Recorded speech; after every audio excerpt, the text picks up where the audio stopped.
வாக்கு, கர்த்தர் உங்களோடு பண்ணின உடன்படிக்கையை முறித்து போடுவதில்லை.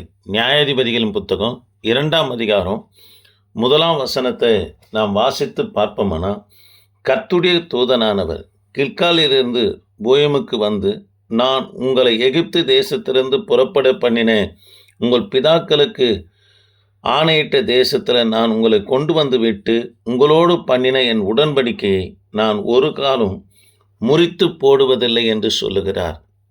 இந்த வார்த்தை கேட்கிற எனக்கு அன்பான கர்த்தருடைய பிள்ளைகளே, நமக்காக, நம்முடைய ஊழியத்திற்காக, கர்த்தர் கொடுத்த தரிசனத்துக்காக, பிள்ளைகளுக்காக கர்த்தர் என்ன உடன்படிக்கை வாக்கு தத்தங்களை கொடுத்திருக்கிறாரோ அதை முறித்து போடாத தேவனாக இருக்கிறார். ஏன் இந்த இடத்துல இஸ்ரவேல் ஜனங்களை பார்த்து கர்த்தருடைய தூதனானவர் என்று சொல்லப்படுகிறவர் கர்த்தராகிய இயேசு கிறிஸ்துவை குறிக்கிறது.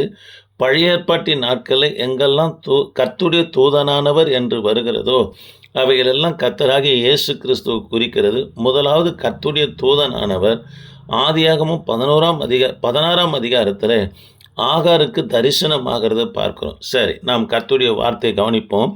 தேவ பிள்ளைகளே, நியாயாதிபதிகளின் புத்தகம் 2ஆம் அதிகாரம் 1ஆம் வசனத்தில் இஸ்ரவேலோடு இயேசு கிறிஸ்து பேசுகிறார். நான் உங்களோடு பண்ணின என் உடன்படிக்கை முறித்து போடுவது இல்லை என்று சொல்வதற்கு காரணம் என்னன்னா, இதனுடைய பின்னணி நாம் அறிந்து கொள்வோம். யோசுவா கானானை பங்கிட்டு இஸ்ரவேல் ஜனங்களுக்கு கொடுக்கும்போது, உங்கள் எல்லைகளில் இருக்கிற சத்துருக்களை துரத்துங்கள் என்று சொன்னார். நீங்கள் கொடுக்க வேண்டிய பங்கை கொடுங்க, நாங்கள் துரத்துகிறோம் என்று சொல்லி 12 கோத்திரத்தாரும் பங்கை வாங்கினாங்களே தவிர தங்கள் சத்துருக்களை நவன துரத்தலை. அதற்கு ஆதாரமாக நியாயாதிபதிகளின் புத்தகம் 1ஆம் அதிகாரம் 34ஆம் வசனத்தை வாசித்து பார்ப்போம்னா, எமோரியர் தான் புத்திரரை பள்ளத்தாக்குக்கு இறங்க விடாமல் மலை தேசத்திற்கு போகும்படி நெருக்கினார்கள் என்று சொல்லப்படுகிறது. கர்த்தர் வாக்குத்தத்தம் பண்ணப்பட்ட ஒவ்வொரு கோத்திரத்தாருக்கும் வேண்டிய எல்லையில் அவர்கள் இராதபடி இவங்க தங்களுடைய சத்துருக்களை இஸ்ரவேல் ஜனங்க துரத்தாத நிமித்தமாக முழுமையாக சுதந்தரிக்க முடியல. அவர்கள் இவர்களை நெருக்க, இஸ்ரவேல் ஜனங்களை எமோரியர் நெருக்கிற மாதிரி, தான் கோத்திரத்தாரை நெருக்கிற மாதிரி காணப்பட்டது. ஆகவே தான் என் தேவனாகி கர்த்தர் சொல்கிறாரு, இதுக்கு காரணம் என்னன்னா, இவங்க கர்த்தருடைய வார்த்தைக்கு நம்ம கீழ்ப்படியலை, இஸ்ரவேல் ஜனங்க கீழ்ப்படியலை. இதுதான் நியாயாதிபதிகளின் புத்தகம் 2ஆம் அதிகாரம் 2ஆம் வசனத்தை வாசித்து பார்ப்போம்னா, நீங்கள் இந்த தேசத்தில் குடியிருக்கிறவர்களோடு உடன்படிக்கை பண்ணாமல் அவர்கள் பலிபிடங்களை இடித்து போட கடுவீர்கள் என்றும் சொன்னேன்.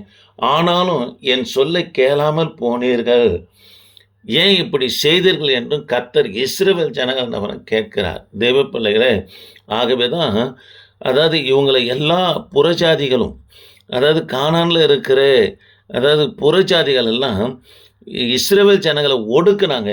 இதனால் கர்த்தர் அவனா 2ஆம் அதிகாரம் 16ஆம் வசனத்தில் கர்த்தர் நியாயாதிபதிகளை எழுப்பினார்.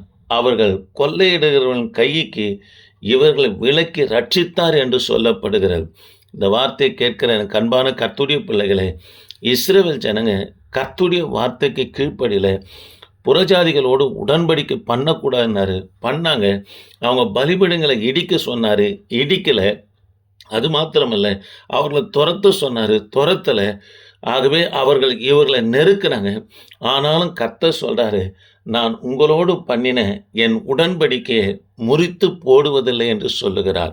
ஆகவே தான் நியாயாதிபதிகளை எழுப்பி இஸ்ரவேல் ஜனங்களை புறஜாதி கையிலிருந்து கர்த்தனம்னா விடுவித்தது இந்த இடத்துல பார்க்கிறோம். இந்த வார்த்தையை கேட்கிற எனக்கு அன்பான கர்த்தருடைய பிள்ளைகளை, ஆண்டவர் உங்களுக்கு என்ன வாக்கு தத்தம் பண்ணியிருக்கிறாரோ அதை ஒருபோதும் ஒருவனாலும் முறித்து போடவே முடியாதுங்க. கர்த்தருக்காக நாம் உண்மையாக இருப்போம்னா, நமக்கு விரோதமாக எழும்புகிற தரிசனத்துக்கு, ஊழியத்திற்கு, நம்முடைய குடும்பத்துக்கு விரோதமாக எழும்புகிற எந்த காரியமாக இருந்தாலும் அது முறிந்து போகுமே தவிர நீங்கள் முறிந்து போகாதபடி என் தேவனாகி கர்த்தர் காப்பார். இதை தான் தாவீதும் கூட சொல்லுகிறார், கர்த்தரை எப்போதும் எனக்கு முன்பதாக வைத்திருக்கிறேன், நான் அசைக்கப்படுவதில்லை என்று சொல்கிறார். ஆகவே நம்முடைய ஊழியத்திற்கும் நம்முடைய குடும்பத்திற்கும் கர்த்தரே முன்வைப்போம். ஆண்டுடைய வார்த்தைக்கு கேட்போம், ஆண்டுடைய வார்த்தைக்கு செவி கொடுப்போம். உங்கள் தரிசனங்கள் கர்த்தர் உங்களுக்கு பண்ணின உடன்படிக்கையை முறித்து போடாதபடி என் தேவனாகி கர்த்தர் காப்பார். ஆமேன். Praise the Lord.